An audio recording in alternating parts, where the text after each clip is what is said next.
රවහන ඇයි ගහන්නද? ගැව්වොත් මම දාම කියනවා බෙඩ්රූම් එකටලා කොණ්ඩේ පිරන්න එපා කියලා. හැම තැනම කෙස්. දැන් ඔයාට මගේ කෙස් ගසුත් ප්‍රශ්නයක්ද? දෙයක් කිව්වම තේරුම් ගන්න. මේ හැමතැනම කෙස්නේ. දුවිල්ල අපේ දාන්නේ.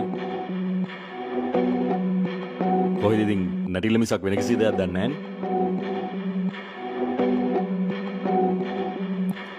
නටන්න විතරයි දන්නේ කියලා දැනගෙන නේද ඔය කසාද බැන්දේ? රවහන ඇයි ගහන්නද? ගැව්වොත් ගහනවා. මේක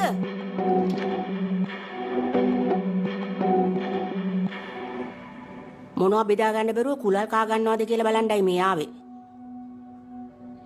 මේ මනුස්සයාට ගහන්න හදනවා අම්මේ. ගැව්වොත් ගහන්න දුවේ.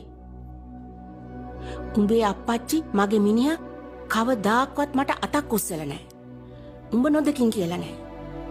උඹ යාටත් නිඳා කරන්නද හදන්නේ?